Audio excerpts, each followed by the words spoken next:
Hey people, D-Man here, and today I am reviewing Rick and Morty Season 5, Episode 3. And oh my goodness, this episode was probably the best episode of the season so far.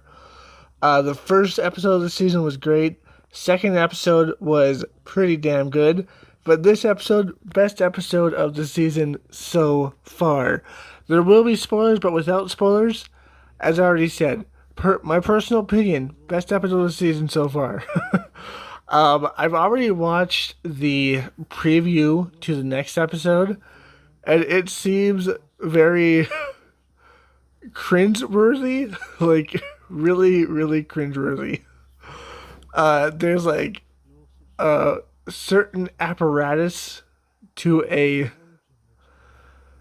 device that you use on horses that Morty is looking at.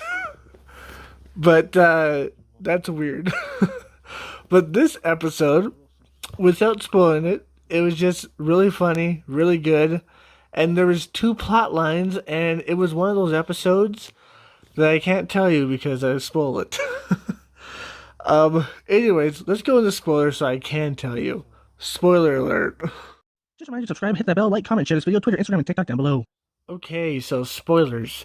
So this episode was one of those episodes where we had a Rick and Summer moment, and Morty is by himself. Now, Morty is the main, I would say the main story of the episode, and Summer and Rick are the secondary story of the episode. And they're both pretty cool. Like, Morty's is obviously more interesting. Summer and Rick's is obviously a little bit less interesting, but interesting nonetheless. So let's go through Summer and Rick's episode. So basically, they just went to planets that were being apocalypsized, I guess, apocalypse planets. And I'm assuming he was going to bring Morty with him, but until Morty decided to go on his own adventure and tell Rick to basically go fuck himself. So I'm assuming he was going to do that, but then Morty just said, nah. So he brought Summer along with him, and they went to different planets to do a lot of drugs and to have a lot of sex. They went to 3 different planets, and along the way, they made rules that there was no attachments and that they would bail before the planet got destroyed, obviously, or else they would get destroyed along with it. So they made those rules. And Rick ends up falling in love with a girl with tits on her elbows.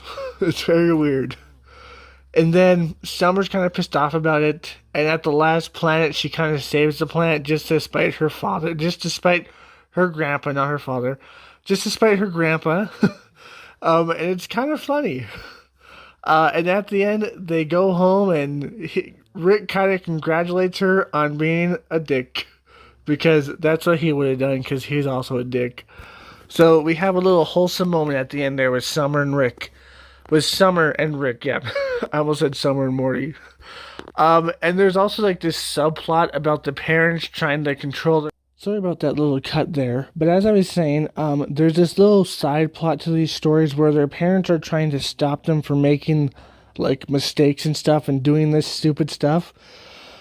Jerry tries to stop Summer at the beginning, isn't able to, and Beth tries to stop Morty, and isn't able to, but she tries to stop him more than Jerry tries to stop Summer. Although I guess Summer is gone for the whole time, so you can't really blame them. But they are trying to be better parents. That is visible to see that they're trying to be better parents, although still not doing a good job. And reference to the alcoholism of Beth still. So I guess they're probably still having troubles. But that's what therapy's for. So that happens. And at the end, there is like a wholesome moment between Beth and Morty. So that's something as well. But we'll get into that a little bit later. But basically, Summer and Rick go on a bender to just party on apocalypse planets. Rick falls in love. Summer screws him over, and he's kind of pissed off, but there's a wholesome moment at the end there between them, so that's nice. And Morty's part of the episode is basically he goes out with a Captain Planet type ripoff, but she's a girl, a young lady. I guess she's older than he is, obviously. And she has kids that bring her to life, just like Captain Planet. But these kids have turned into corporate assholes. They basically just do whatever they want to get publicity and money, and they were going to sell her off to some dude, and he was going to do probably bad stuff to her. But basically, they have these rings that control elements like fire, wind, earth, and I think one was water, probably. And of course, she goes out with Morty anyways, and Morty and her end up having a relationship. And then they find out about it, and they're pissed off at it, and they end up trying to kill Morty, or at the very least, permanently scar him. I don't know if they were trying to kill him. They were trying to permanently scar him at least. But then Morty being Morty, and we know that Morty just is a fucking complete psychopathic badass. He like gets himself free and he murders everybody. Totally awesome, totally hilarious, just really funny. He just ends up murdering everybody. That was just like the coolest part. So, and then he gets all the rings and he summons her and they become boyfriend and girlfriend. And Beth is just saying no, and Morty just says like my life is shit pretty much, and he just tells his mom off because he's just like, I've been to like thousands of different worlds and different dimensions, and this is like the one time I feel like loved and shit, and you're ruining this for me. Really, like, it's a good moment, but like a really harsh moment at the same time. And then he goes off with his girlfriend, and then his girlfriend turns into a psychopath and just starts killing people because she's an environmental terrorist, because the world is being destroyed and she knows it. And I'm assuming most people know it now, that the world is definitely being destroyed, unless they choose not to believe it, I guess. And she wants to stop that at all costs, but she's killing innocent people to stop what those innocent people can't stop, and only the corporations and stuff can stop, and like the governments. So she's just murdering everybody, and Morty gets like, just like, he says, I'm not doing that, that's fucked up.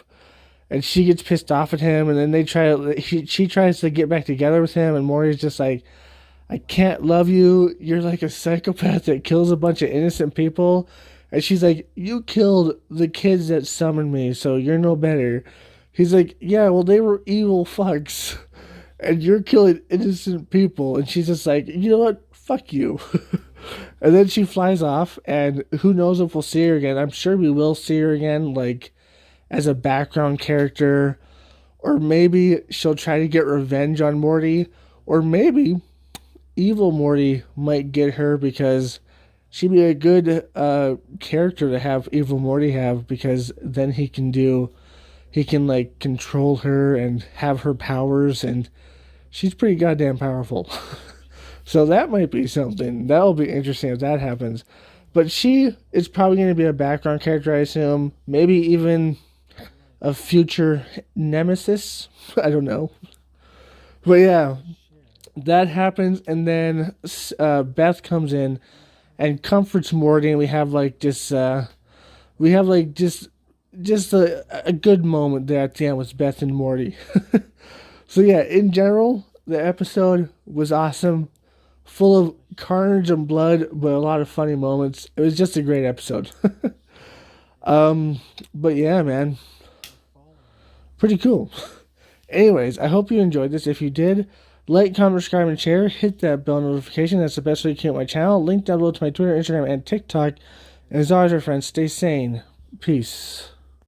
Just remind you to subscribe, hit that bell, like, comment, and share this video. Twitter, Instagram, and TikTok down below. Shadow, my baby, I love you so much. You're my baby. And you love to sleep in the bathtub. 'Cause you're a weirdo.